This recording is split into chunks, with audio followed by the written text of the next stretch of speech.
Millionaire, invited his maid as a joke. She returned as the heiress. Everyone laughed when a cleaning lady showed up at a millionaire's gala in a designer gown, but no one knew she held a secret that would shatter their world. Her name is Selena Donovan, and what she revealed that night turned a family empire into a courtroom drama. Murder, betrayal, hidden inheritance, and a stunning twist you won't see coming. Who was she really? And why did she wait so long to speak? Where are you watching from? Let us know in the comments. And don't forget to subscribe for more unforgettable stories that prove the quietest people often carry the loudest truths. It started with a gold envelope slipped under her door. Selena Grace Donovan stared at it for a full minute before picking it up, her fingers brushing the heavy embossed lettering. The Callaway Foundation Gala, an evening of elegance and philanthropy. The words shimmered in gold leaf, a cruel contrast to the cracked linoleum floor of her modest staff room at the Callaway estate. At first, she thought it was a mistake. Maybe it was meant for someone else, but the name on the invitation was unmistakably hers. Ms. Selena Donovan, Guest of Honor. Guest of Honor. She let out a soft, ironic breath and glanced around the tiny space where she'd spent the last 2 years in near silence. A single bed, a wardrobe with 2 uniforms, and a photo of her late mother, Carol Donovan, once a brilliant pianist before life unraveled her into silence. Selena knew what this was. A setup. A social ambush dressed up in satin and caviar. She could already hear Preston Calloway's voice in her head, smug, layered with mock civility. "Of course you're invited, Selena. It's the least we could do after all your cleaning." She'd overheard enough over the past months to put the pieces together. The gala was where Preston cemented his power, paraded his wealth, and made pawns of anyone he saw as beneath him. And she had been the invisible one in the halls, the one pushing the vacuum while executives toasted champagne. The help, the shadow. But Preston didn't know everything. Not yet. Selena placed the invitation carefully on her dresser and turned to the mirror. In it, she saw not the weary housekeeper everyone thought they knew, but a woman who had walked quietly through flames. The kind of woman who remembered everything. Every whisper behind closed doors, every insult, every glass of wine that hit the marble floor just inches from her head because someone thought she didn't move fast enough. The next morning, Preston passed her in the foyer and offered a half smile, a glass of bourbon in hand even before noon. "So, Selena," he said, his voice slick, "did you get your invitation?" "Yes," she replied simply, not giving him the reaction he clearly wanted. He chuckled, stepping closer. "The dress code's strict, just so you know. Maximum elegance. You do have something to wear, right?" Selena looked him dead in the eye. "I think I'll manage." Preston gave a performative laugh loud enough for Margot, his wife, to hear from the stairs. "She's got spirit," he said, raising an eyebrow at his wife. Margot's eyes scanned Selena like one would a stain on expensive fabric. "Oh, I'm sure she'll be the life of the party." Their laughter followed her down the hall like perfume laced with venom. But Selena wasn't rattled. She wasn't even angry. What they didn't know was that she'd been preparing for this for years. That night, she pulled a worn garment bag from beneath her bed. Inside was a dress wrapped in tissue so delicate it nearly crumbled in her hands. A gown the color of a midnight velvet, beaded with tiny stars. It was the dress her mother wore the last time she had ever stepped foot inside the Callaway mansion. Not as help, but as someone who mattered. Selena had kept it like a relic, preserving its silence, waiting for the moment it would speak again. She had also gathered the others. Pieces, documents, voices on tape, witnesses with names and titles. For 2 years, Selena had moved like a ghost through this house, but she had always been watching, listening. She hadn't come to work here out of desperation. She had come for answers. The night of the gala arrived like a storm brewing behind chandeliers. The Callaway estate shimmered in lights. The driveway swarmed with luxury cars. their doors opening to reveal gowns that sparkled and tuxedos that cost more than annual salaries. Photographers clustered at the entrance, snapping shots of council members, tech moguls, and Preston himself, ever the charming host. Selina stood at the base of the hill, gazing up at the house where everything had been stolen from her. The home that once held a space for her family, until lies and greed shoved them into the dark. She inhaled slowly, ran her hand along the fabric of her dress, and started walking. She entered through the front like any guest, not the side door she'd always been told to use. The valet paused but said nothing. Her presence was so unexpected, so jarring, no one stopped her. Inside, the gala swirled with music and champagne. Every step Selina took on the marble floor echoed through conversations. When she appeared at the top of the staircase, the ballroom fell into a hush. 100 heads turned. 100 expressions froze. Preston's champagne flute was halfway to his lips when he saw her. He blinked, certain his eyes were deceiving him. Margot's jaw tightened, and her hand gripped his elbow. "Is that?" "She actually showed up," Preston whispered. Selina's dress clung to her frame like it was made for this very moment. She descended the staircase slowly, a vision of poise and intention. The room didn't know whether to laugh or applaud. Vivian Sterling, the daughter of a shipping tycoon, leaned into her friend's ear. "Where on earth did she get that dress?" "Probably borrowed. Or rented," Patricia Lowe muttered. "She'll be paying it off for the next decade." But Selina didn't flinch. She moved through the crowd like she'd done it her whole life. She took a glass of champagne from a passing tray and lifted it slightly to Preston, who stood rooted near the bar, surrounded by friends who were suddenly unsure whether to laugh or retreat. "Selina," Preston finally said, his voice louder than necessary. "You look unexpected." She approached him with a calm that sliced deeper than rage. "You sound surprised." "I am. Most people wouldn't dare come to a place they clearly don't belong." "Funny," she replied. "I was thinking the same thing when I saw your name on the guest list." A few guests coughed to hide their reactions. The mood in the room began to shift, like air thickening before a downpour. "Let's get you introduced to the crowd," Preston said, pivoting to regain control. He tapped his spoon against his glass. "Everyone, let's raise a toast to a very special guest tonight. Our beloved housekeeper, Miss Selina Donovan." Laughter rippled through the hall. Phones lifted to snap photos. The spotlight turned to mockery. But Selina didn't flinch. She turned her gaze toward the crowd, her face calm, unreadable. "Thank you," she said, voice steady. "It's been an honor serving this household." Her tone made some guests shift in their heels. There was something strange in her voice, an edge not of bitterness but of power held in reserve. Margot stepped forward, trying to soften the scene. "Tell me, Selina, how did you find such a stunning gown?" Selina met her eyes. "It belonged to my mother.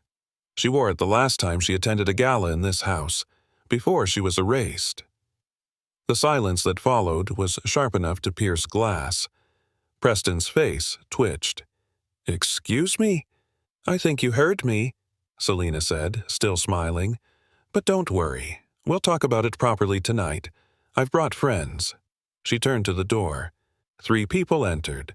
A gray-haired man with a solemn expression, a woman with a camera bag slung over her shoulder, and a man carrying a slim briefcase. Preston's fingers tightened around his glass. Selina glanced at him sideways and said, almost sweetly, "Don't worry, Preston. This isn't revenge." She turned to the guests. "This is the beginning of the truth." And with that, the gala no one would ever forget truly began. Selina stood at the edge of the grand staircase, the sweeping marble curve beneath her heels shimmering under the golden lights. The crystal chandeliers above her glittered like 1,000 eyes, all fixed on her.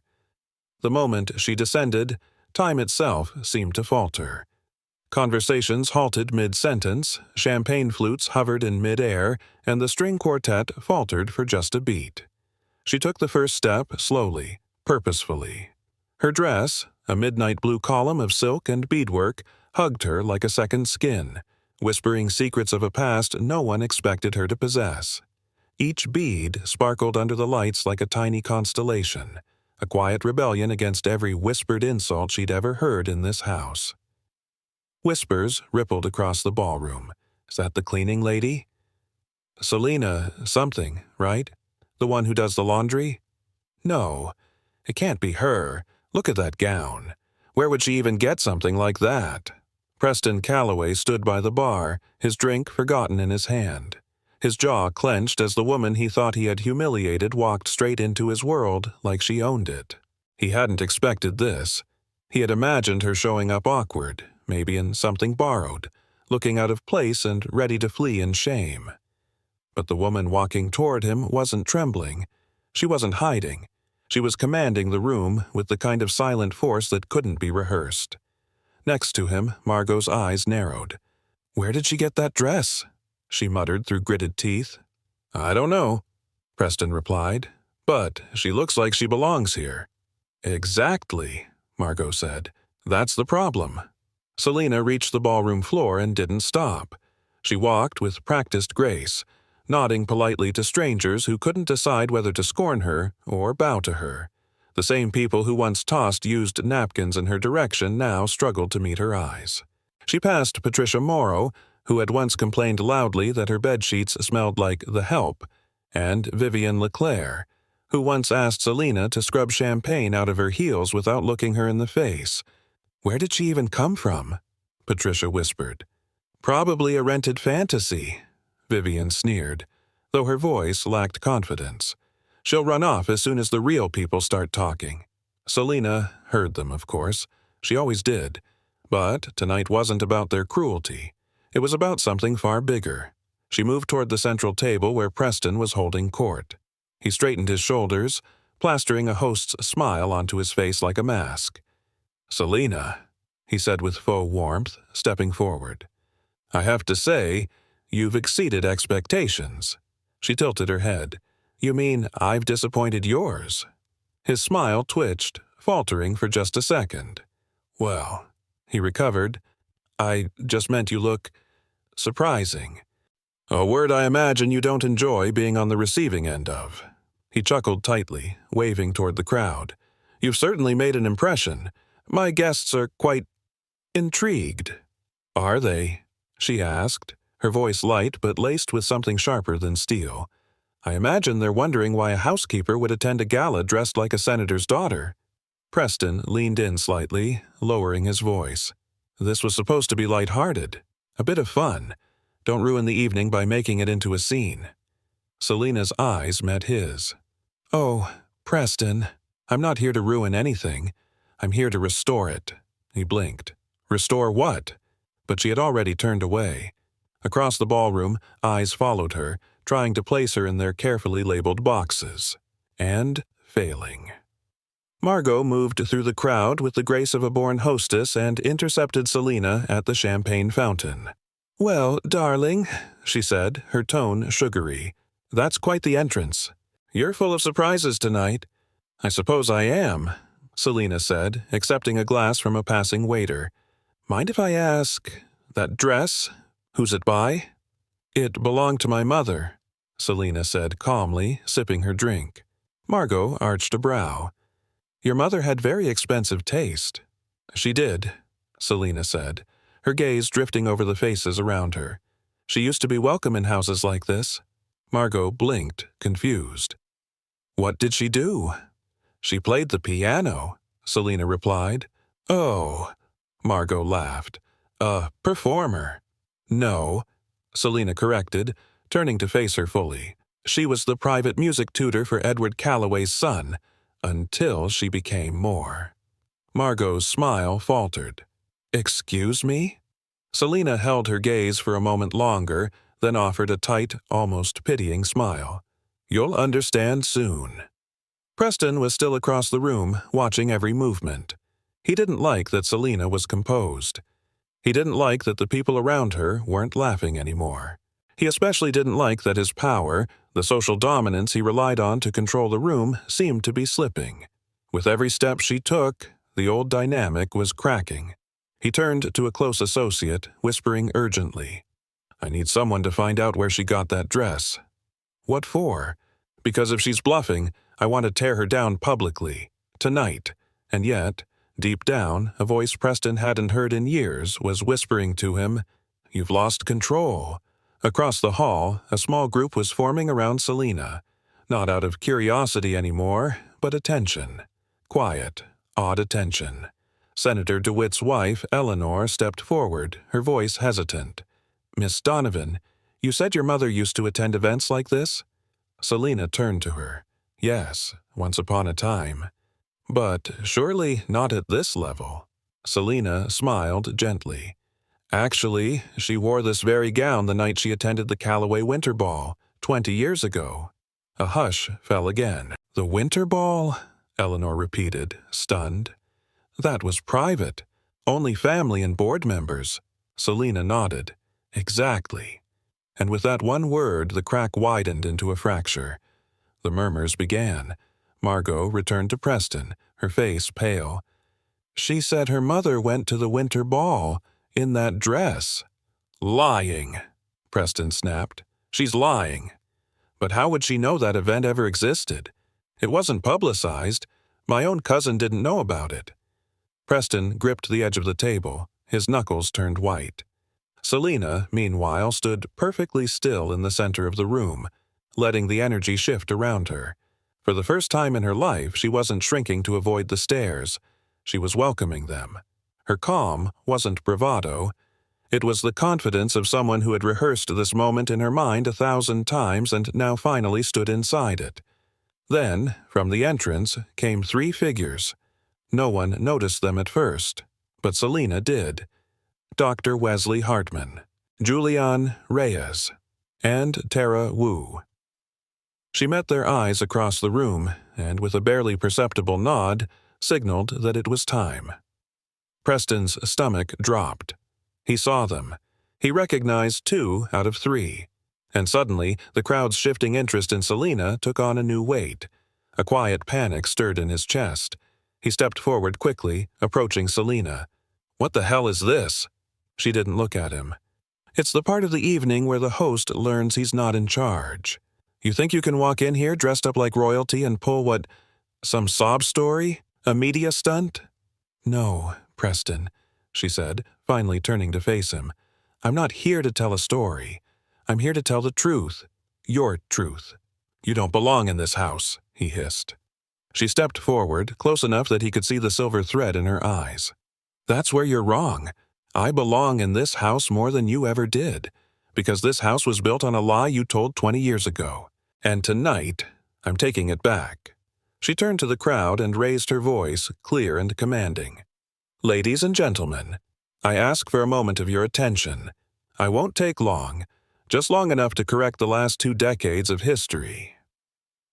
Preston tried to interrupt, but someone, a senator's aide, put a hand on his shoulder.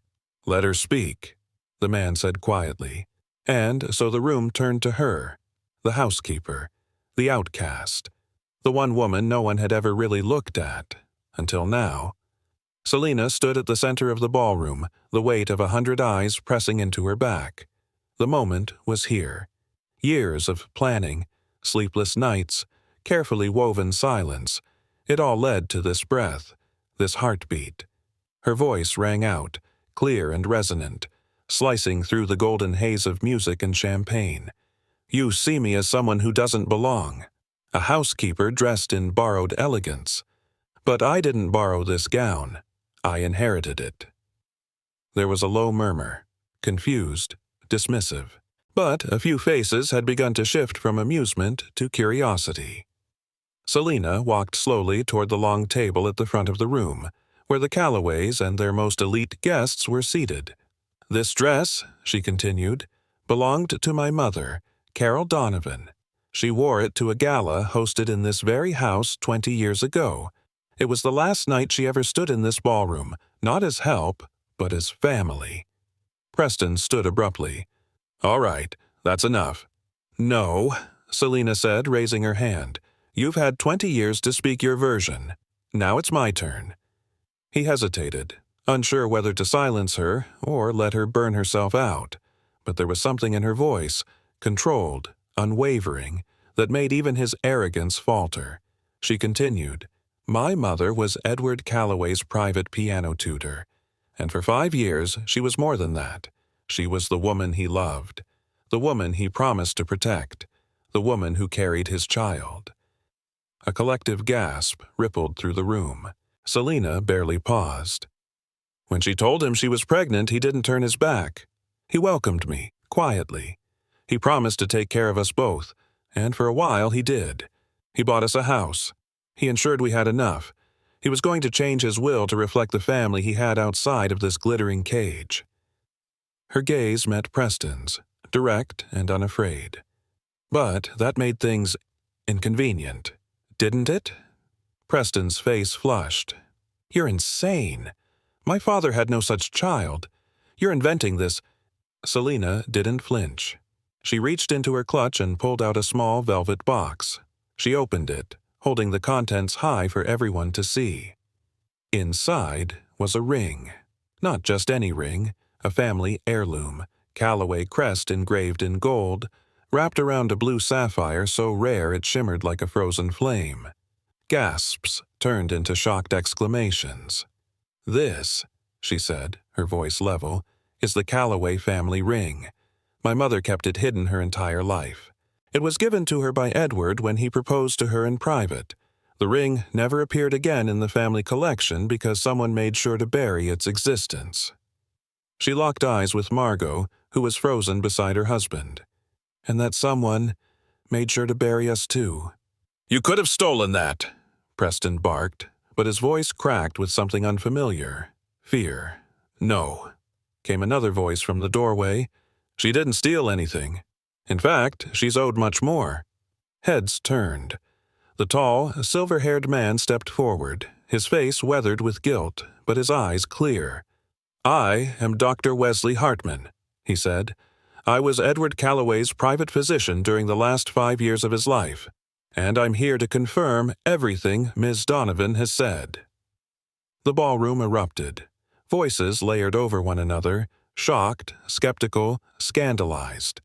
Dr. Hartman held up both hands. 20 years ago," he said, "I signed a death certificate stating that Edward died of heart complications. That was a lie. He was poisoned. Slowly, over several months.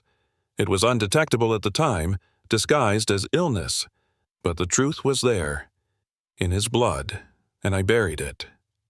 Selina watched Preston's eyes widen. The color drained from his face.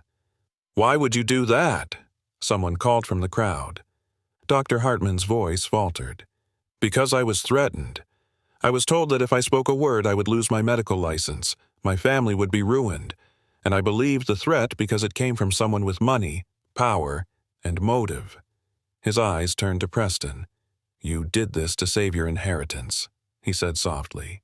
"You killed your own father." "No," Preston said, stumbling back a step.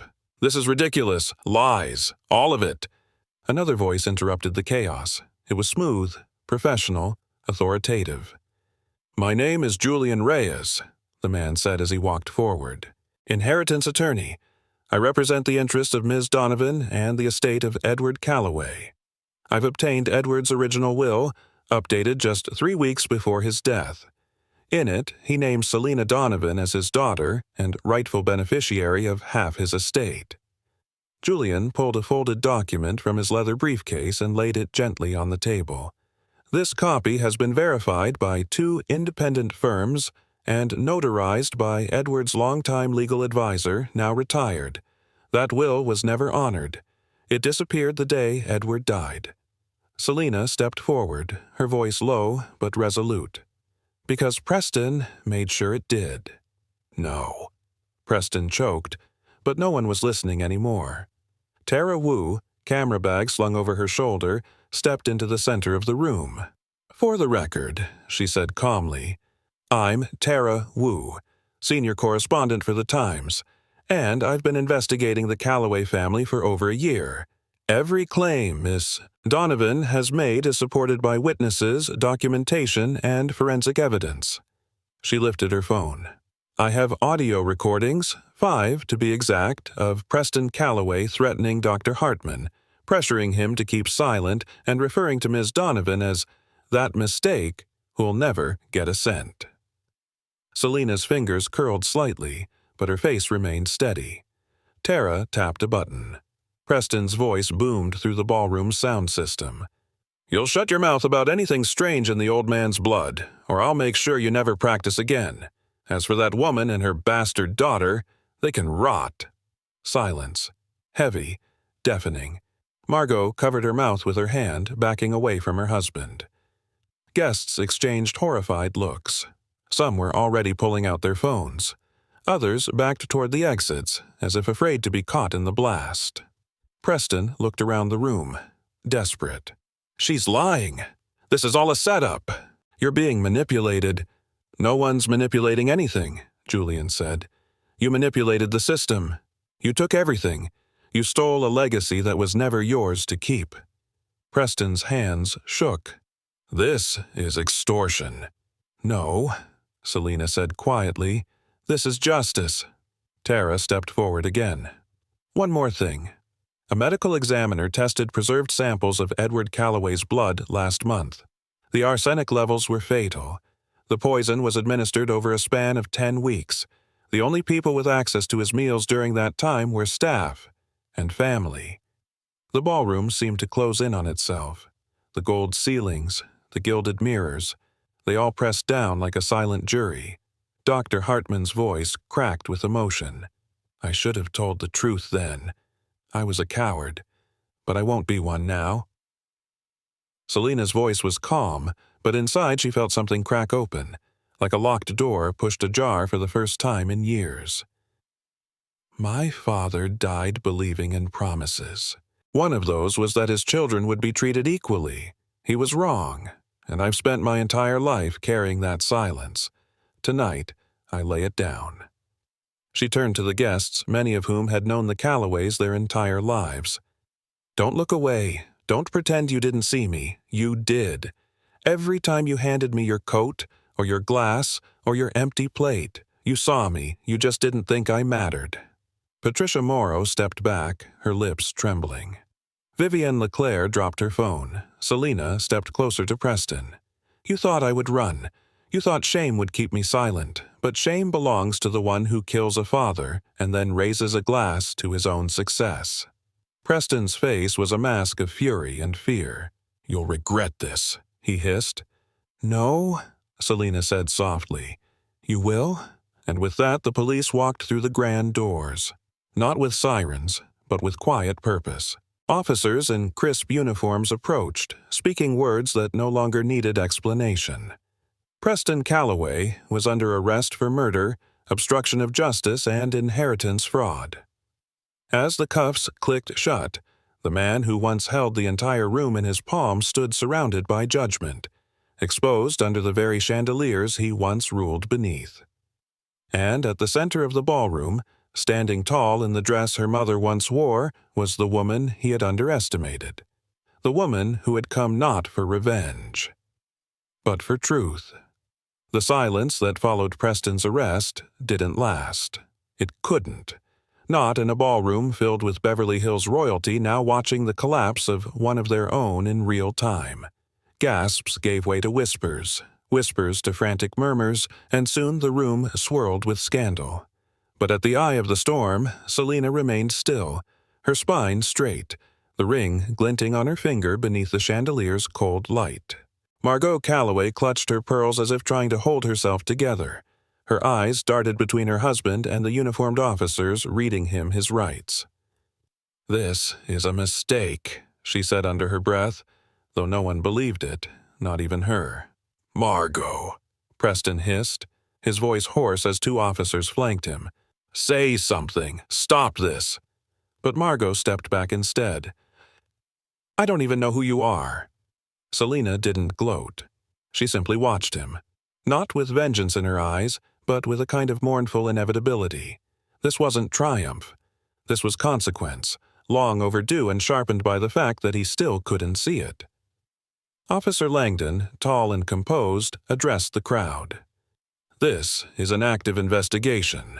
We ask that you remain in the ballroom until we finish taking initial statements. Please do not delete any photos or videos from tonight." That last part struck a visible nerve. A few guests quietly slipped their phones into their bags as if hiding weapons. Meanwhile, Julian Reyes laid down more documents on the nearest table with a deliberate hand. These include bank records, wire transfers, notarized letters, and sworn affidavits, all detailing years of fraud, blackmail, and the suppression of Edward Calloway's final will. One paper in particular drew gasps when Tara Wu projected it on the ballroom's giant screen, an internal ledger showing charity funds rerouted to a Cayman Islands account under Preston's name. On the screen, bold letters screamed, "Calloway Foundation, $500,000, diverted March 2008. Event reallocation."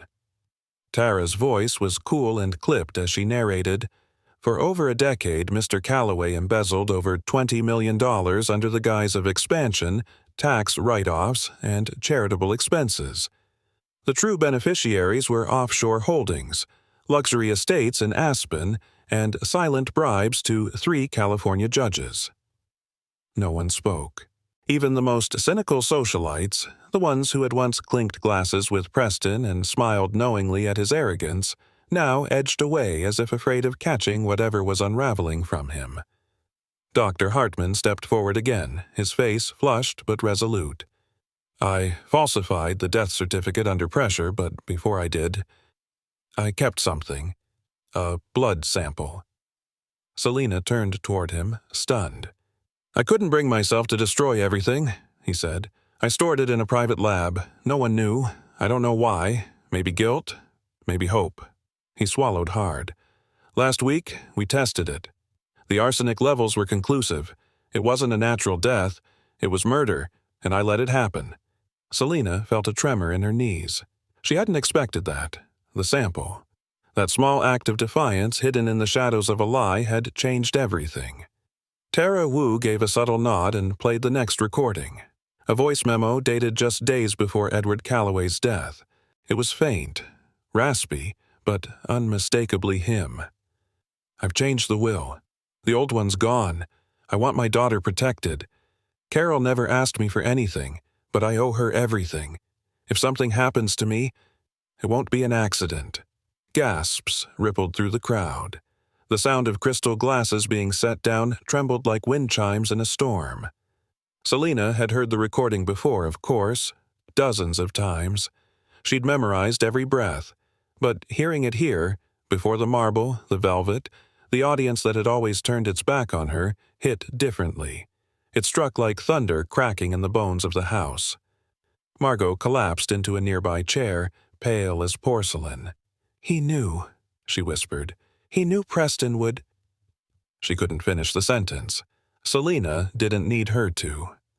Across the ballroom, a senator's aide muttered to his colleague, "This is going to rock the entire board." Julian wasn't finished. He lifted a slim, black folder and handed it to Officer Langdon. "In light of the new evidence, including the murder, obstruction, and theft of inheritance, we are requesting immediate redistribution of all Calloway assets per Edward's original will. We have a certified copy, recovered from his former attorney's archive."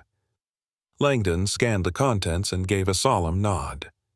Selina stepped forward, her voice quieter now, but steady. "This isn't about money. It never was. It's about what happens when people like Preston use power to erase lives. My mother died in obscurity because someone decided she wasn't worthy of remembrance. My father was buried beneath a lie because he loved the wrong woman. And I—" Her voice wavered, just slightly. She inhaled deeply. "I spent 2 years cleaning floors, scrubbing dishes, collecting crumbs from the feet of people who laughed at me, while quietly collecting the truth. Every receipt, every whisper, every betrayal, and I did it not just for me, but for every person who's ever been told they don't matter." A hush settled over the room like fresh snow. People looked at her differently now, not as the cleaning lady or the mystery woman in the dark gown, but as something else, something they didn't have a name for yet. "Ms. Donovan," Julian said, his tone shifting from lawyer to witness. "We now ask for restitution in the amount of $50 million, based on the misappropriated inheritance, fraud damages, and emotional suffering." Preston, still in cuffs, let out a strangled laugh. "I don't have that kind of money." "No," Selina said softly, "but your company does." Julian nodded. "We have also filed a motion with the court to place Callaway Industries under emergency review. Ms. Donovan, as rightful heir per Edward's will, will be assuming temporary operational control pending legal resolution." There was a beat of silence, and then someone began clapping. It was slow, hesitant, but soon another joined. Then another. It wasn't a standing ovation. Not yet, but it was acknowledgement. Selina's hands trembled slightly. She wasn't used to applause. She wasn't sure she ever would be. At that moment, a young staff member, Daniel, a valet who'd once helped cover her shifts when she was sick, approached her with wide eyes. You're the new CEO?" Selina turned to him, smiling gently. "I suppose I am."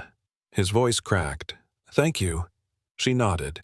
"You'll be getting a raise and health benefits, starting tomorrow." And just like that, the room changed. Not with glitter, not with noise, but with quiet power. Selina turned her head and caught sight of herself in one of the grand mirrors near the staircase. But for the first time, she didn't see the servant in a borrowed world. She saw a woman who had taken back what was stolen and lit a fire that no chandelier could ever match.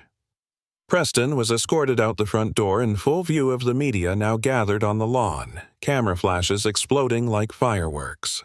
His name, once carved into every corner of this house, now crumbled beneath the truth. Selina walked to the balcony, the same one her father had once stood on, and looked out over the city. Tara joined her quietly. "You did it." Selina didn't answer right away. "I didn't do it to win," she said. "I did it so no one else would have to lose the way we did." Behind them, the ballroom began to empty. But the story was just beginning, and this time it would be written not in whispers, but in history. Justice hadn't just arrived. It had walked in wearing the dress of a forgotten mother and spoken with the voice of a daughter no one saw coming. The ballroom, once the crown jewel of Callaway prestige, now felt like the wreckage of an empire. Guests no longer laughed or clinked glasses. They stood in clusters, stunned, as though the golden chandeliers above might shatter and rain judgment upon them. The air had shifted, thick with discomfort, guilt, awe. No one dared return to the shrimp cocktail tower or the chocolate fountain. The gala was over, even if no one had said it aloud. Selina moved through the room like a ghost who'd come back to haunt the living. But she was no apparition. She was the reckoning, wrapped in midnight silk and memory. Near the long glass wall overlooking the garden, Patricia Morrow stood pale, dabbing her temples with a lace handkerchief. "I can't believe it," she whispered. "We thought she was just the maid." "She was the maid," murmured Vivian LeClaire, her voice cracking, and we laughed in her face. Across the room, Margot Callaway sat frozen, surrounded by untouched flutes of champagne. Her mascara had smudged into the beginnings of tears, but she hadn't yet let them fall. A woman trained to control optics. But this was a disaster she couldn't spin. Her husband, handcuffed. Her life, broadcast as the background of a scandal.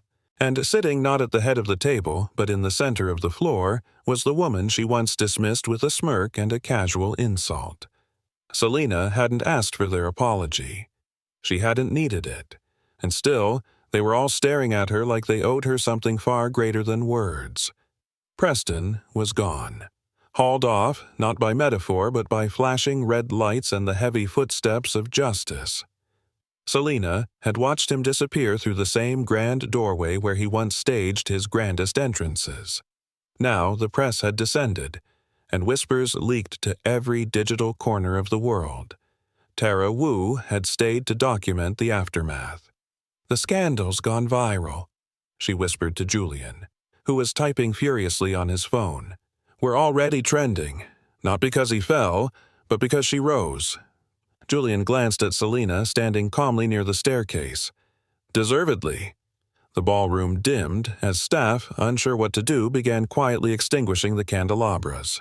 Music had long since stopped, but the silence was louder than a string quartet ever could be. Selina turned and found herself facing Eleanor DeWitt, wife of Senator Marcus DeWitt. The woman looked fragile, her pearls askew, her hand trembling as she held a napkin against her lips. "I owe you an apology," Eleanor said softly. "I judged you. I laughed when others did. I never asked your name." Selina met her gaze. "You know it now." Eleanor nodded, her throat working hard to swallow her shame. "I didn't know. We didn't know." "You didn't want to know," Selina corrected, her tone even. "That's not the same." A flush of red bloomed across Eleanor's cheeks. She gave a shaky nod and drifted back into the crowd. Julian approached then, handing Selina a glass of water. "You've held your composure better than most generals I know." She took it with a small, grateful smile. "There's nothing elegant about war, Julian, even when you win." From across the room, Daniel, the young valet who'd helped her earlier, approached shyly. "Ms. Donovan?" Selina turned, warmth returning to her face. "I just wanted to say thank you. I saw everything. I've been working here 3 years and no one ever noticed me, but tonight, you made it feel like maybe people like us could be more." "You are more, Daniel," she said gently. "Don't wait for someone else to give you permission to matter." His eyes glistened as he nodded and stepped back into the crowd. Selina turned toward the staircase and climbed halfway up, not to run, but to look. From that vantage point, she could see everything. The mess of emptied glasses, the tarnished egos, the splintered image of a family empire too long propped up by lies. Her eyes fell on the towering Calloway family portrait hung above the grand fireplace. Edward Calloway, proud and stern, with Preston and a much younger Margot at his side. Selina stepped down and walked toward it. Slowly, purposefully, she removed from her purse a folded photograph. It was a black and white image of Edward Calloway, seated at a piano bench beside Carol Donovan, her face aglow, pregnant with promise. She lifted the ornate corner of the portrait frame and tucked the photo behind it. "Let the world see both families now." "Miss Donovan!" came a voice behind her. It was Officer Langdon, returned from the chaos outside. "The station has processed Mr. Calloway. He'll be held without bail pending trial. Charges include murder, obstruction, fraud, and a tax evasion." Selina nodded. "Thank you." Langdon hesitated. "Most people wouldn't have had the courage to face that man, let alone build a case from the inside. You didn't just clean his house. You cleaned out his rot." She gave him a grateful nod, and he exited quietly. Behind her, a few guests began to trickle out, quiet, humbled, unsure if they should offer their farewells. A few dipped their heads. Others left with their shame tucked beneath designer jackets. Margot stood slowly, smoothing her dress, her legs wobbling as she approached. She stopped a few feet from Selina, eyes puffy and red. "I didn't know," she said softly. "I believe you," Selina replied. Margot's eyes filled again. "He fooled me too." Selina looked at her, really looked. Not as the villain's wife, but as a woman who had built her own gilded prison. "You were a victim, but you were also a witness." Margot flinched at the truth. Selina continued, "Your children will find out. Maybe not tonight, but soon. And when they do, what they remember will depend on what you do now." Margot swallowed hard, nodded, and stepped back into the shadows of her new life. Tara approached one last time, recorder in hand. "Do you want to make a statement to the press?" Selina considered. Then she shook her head. "Not yet. Tonight isn't about sound bites. It's about silence finally being broken." Tara nodded and clicked off the mic. "Then I'll say this. You didn't just change this house. You changed the conversation." Selina glanced toward the garden, where the moon was rising, brilliant and unapologetic. "I didn't come here to be remembered for what I endured," she said quietly. "I came here to make sure no one else has to endure it." And with that, she turned and walked toward the corridor that once led to the servants' wing. She wasn't heading back to clean. She was heading forward to rebuild, and this time she wouldn't need a key. The house, the name, the legacy, they were hers now, not because she claimed them, but because she earned them, and everyone in that ballroom knew it. The news broke before sunrise. By the time the morning sun splashed gold over Beverly Hills, every major news outlet from CNN to The Guardian was carrying the same headline. Each one some variation of the same stunning truth. Heir in hiding. Selina Donovan exposes Calloway legacy in shocking gala reveal. But inside the Calloway estate, the rooms were quiet. The chandelier had been dimmed.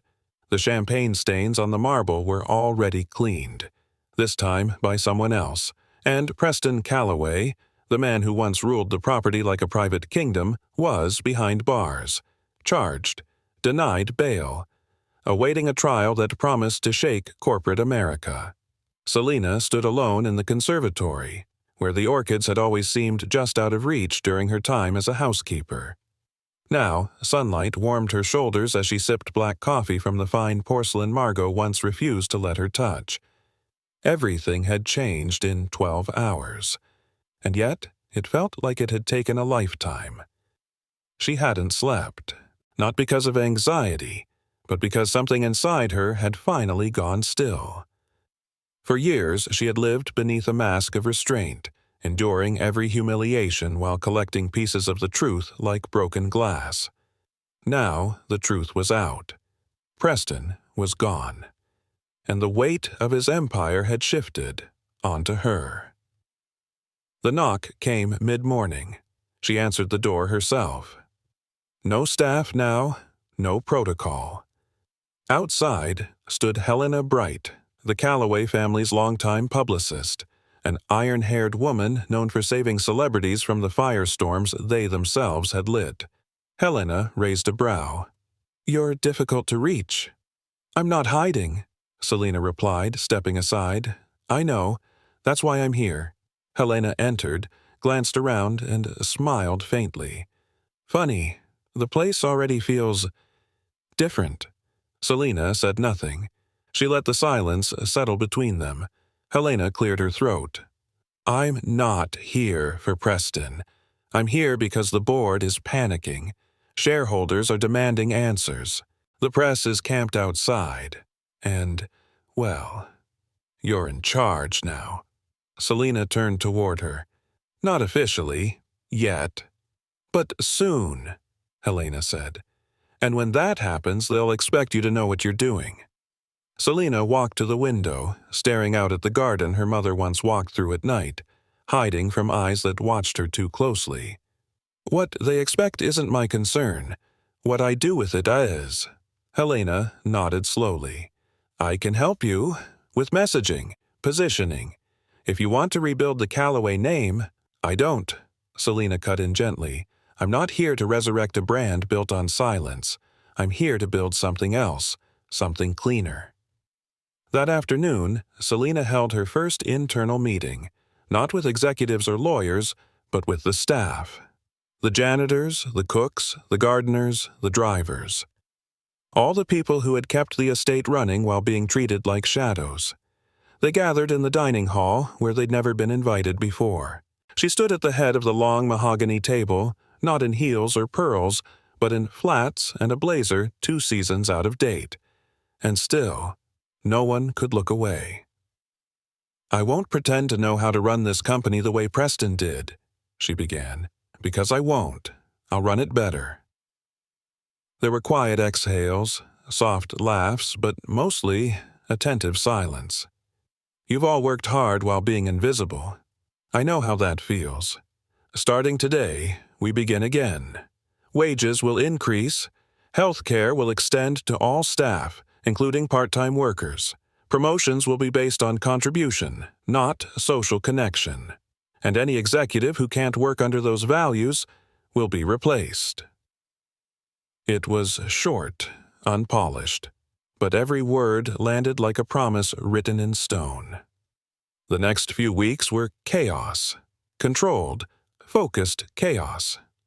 The company's image burned brightly on every screen, sometimes in celebration, sometimes in scandal. But under the surface, something was shifting.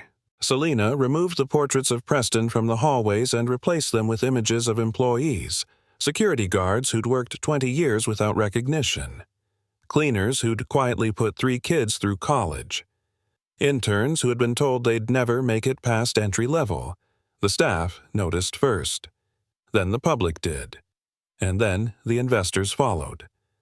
6 months later, profits had increased by 40%. Selina didn't spend money on rebranding. She spent it on people, and people, once seen, heard, and trusted, gave back in kind. The board adapted quickly. They had no choice.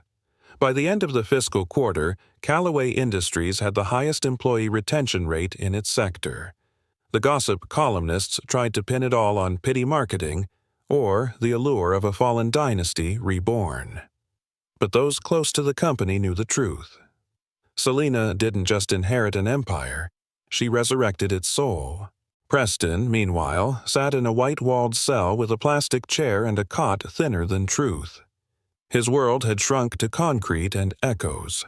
Gone were the silk ties, the marble floors, the tailored suits.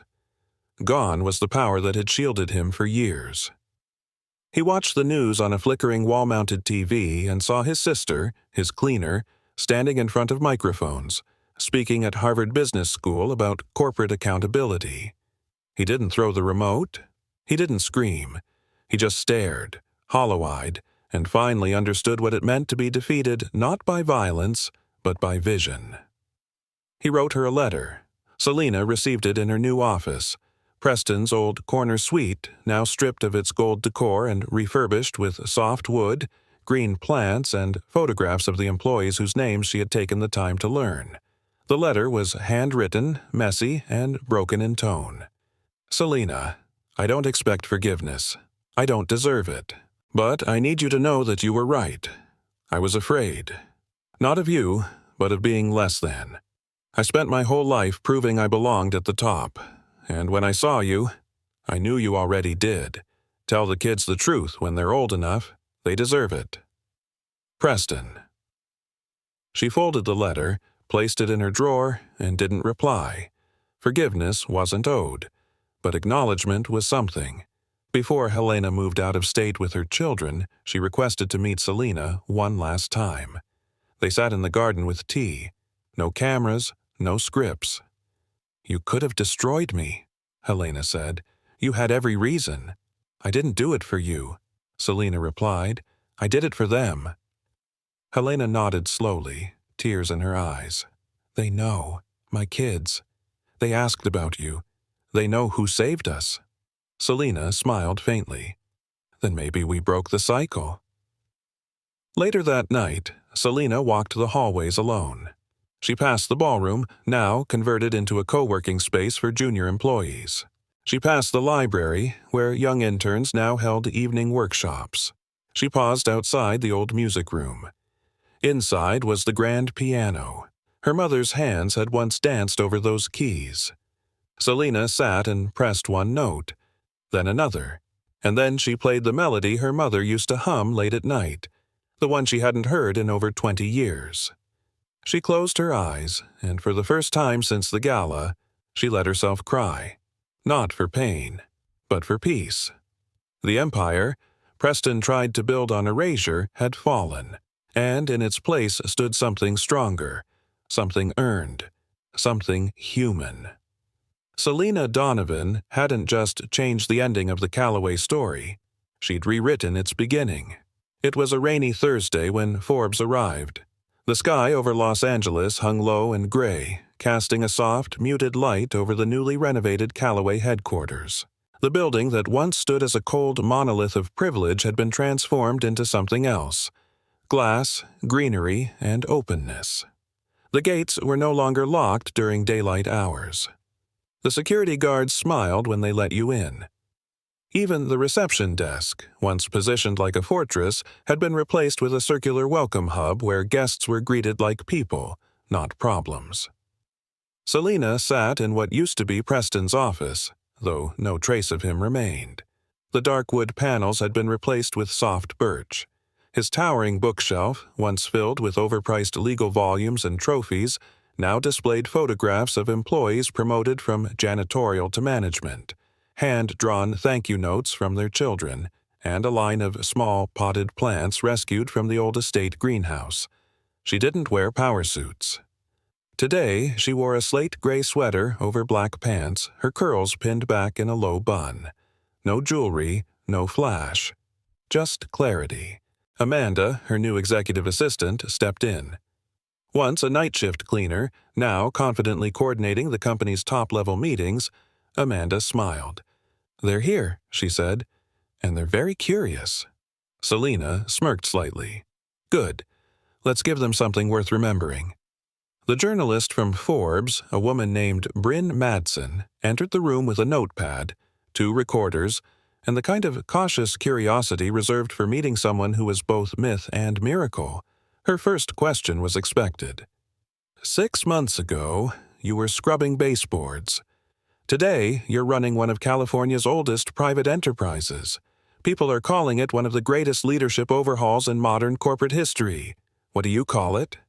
Selina leaned back. "A course correction." Bryn blinked. "That's a modest way to put it. I've had enough of modesty. What matters isn't that I took over, it's how we change things." Bryn glanced around. "There are whispers that under your leadership, Callaway's profits have gone up 40%. You've increased worker benefits, implemented a merit-based promotion system, and launched 3 major community programs." Selina nodded. "We also cut executive bonuses, eliminated backdoor deals, and canceled supplier contracts that exploited labor overseas. Funny what happens when you stop building wealth on silence." Bryn was silent for a beat, then leaned in. "Your critics say you turned the company into a charity." Selina didn't flinch. "We're not giving handouts. We're investing in human potential. The results speak for themselves." Indeed, they did. The company now offered scholarships for employees' children, a microcredit program for female entrepreneurs, and California's largest private domestic violence support fund, all paid for without government subsidy. Selina didn't just rebuild the company. She rewired its soul. But even with the success, her past still lingered. One day, an envelope arrived with no return address. Inside was a photo, grainy, taken on an old phone. It showed her standing in the ballroom 6 months ago, the night she ended Preston's reign. On the back, scrawled in unfamiliar handwriting, were 5 words: "You did what we couldn't." She placed the photo in her drawer beside Preston's letter. Both were reminders, one of courage, one of consequence. There was another change that people whispered about but rarely confronted her with: her decision to adopt. 2 months after Preston's trial began, Selina filed to foster 2 sisters, Amaya, 10, and Lila, 7. They had lost their parents in a fire and spent over a year in the system. Selina met them at a shelter Callaway Industries now supported. The girls were quiet, wary. It took them weeks to speak in full sentences, but they smiled when Selina played piano, and when she told them, "You don't have to earn love," they cried in her arms like someone had finally broken the curse. Now, after school, they came to her office sometimes, sat on the couch near the window and did their homework while she read documents. They didn't ask why the staff smiled at them, or why people stood up when Selina entered the room. They just called her Mom. Bryn flipped to a new page of notes. "There's one quote you gave to a small local paper that's gone viral. The best revenge is not to destroy those who hurt you, but to build something so great they become irrelevant. Would you still say that today?" Selina looked at her thoughtfully. "Yes, with one addition. Revenge is about power. Justice is about permanence." Bryn sat back. Can I ask a personal question? Try me. What would you say to Preston now, if he were here? Selina didn't hesitate. I'd say, you had a choice. We both did. I chose to rise. You chose to run. Bryn nodded slowly, her eyes reflective. Do you believe in forgiveness? Selina took a breath. I believe in consequences. Forgiveness is private, but accountability is public. Preston may one day be forgiven, but not by me, and not yet. What matters is that people saw what power looks like when it's abused, and they saw what it looks like when it's used to uplift. The door opened slightly. Amanda peeked in. Sorry to interrupt. Your daughters are here. Selina smiled. Send them in. Bryn stood, ready to wrap up, but Amaya and Lila slipped inside and ran straight to their mother. Amaya held up a piece of paper. Look, I got an A in history. Selina hugged her. Of course you did. You're writing the future already. Bryn watched quietly, her recorder forgotten. When Selina returned to her seat, she said, One last thing. People want to make this story about me, but it's not. It's about everyone who's been overlooked. Everyone told to stay in their place. I didn't win because I shouted louder. I won because I listened longer, and when the time came, I spoke the truth no one could ignore. Later that evening, after the sun had set, Selina sat on the back porch of her home, a modest but elegant house with warm lights, children's drawings on the fridge, and a piano in the corner. She watched the girls play tag in the yard, their laughter echoing under the stars. Inside, the TV was muted. It showed a news anchor reporting that Preston Calloway had finally pleaded guilty to multiple charges. No trial, no spectacle, just a quiet fall into history. Selina didn't need to watch. She had already moved on. And yet, before bed, she took out a small wooden box. Inside was the Calloway family ring, the one her mother once hid to protect it from shame. Selina held it in her palm for a moment, feeling its weight. Then she walked to the piano and placed it in a velvet-lined drawer beneath the keys. She no longer needed it to prove anything. The legacy wasn't in the gold. It was in the music, and in the quiet strength of a woman who once cleaned the floors of a mansion built on secrets, and now raised daughters in a home built on truth. On a cool October evening, nearly 1 year after the gala that changed everything, Selina Donovan stood barefoot in the garden of the Calloway estate. The roses had bloomed late this year, the petals heavy with dew and unspoken memories. Somewhere inside, Amaya and Lila were arguing over which Halloween costume would win more candy. Amanda was humming while finishing end-of-quarter projections, and in the kitchen their new chef, once a former food truck cook whom Preston refused to hire, was baking cinnamon bread that made the entire house smell like childhood. Selina exhaled deeply, her breath curling in the air. It felt like the beginning of something final. Later that night, after the girls had fallen asleep with chocolate on their pillows and flashlights tucked under blankets, Selina returned to her office. The moonlight bathed the room in silver. She sat at the desk where Preston once signed contracts worth millions without reading the fine print, where he once laughed while destroying lives behind a glass of scotch. Now the desk held drawings from Amaya, a jar of marbles Lila had insisted she keep for luck, and a single framed photo of Carol Donovan, her mother, seated at a piano with a distant but knowing smile. Selina pulled out the last letter. Not from Preston. That one was filed away months ago. This one was addressed to her, scrawled in trembling cursive on a linen paper and postmarked from a prison hospice wing. It was from Dr. Wesley Hartman. He was dying. Lung cancer, stage 4. But in his final weeks he had written, "You gave me back my name.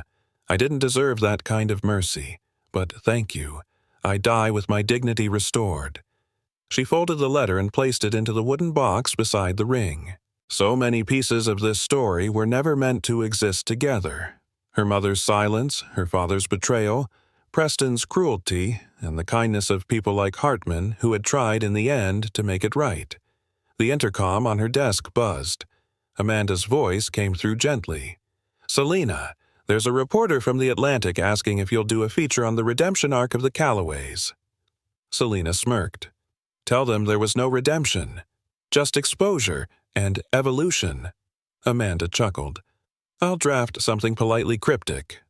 Selina leaned back, watching the shadows dance on the ceiling.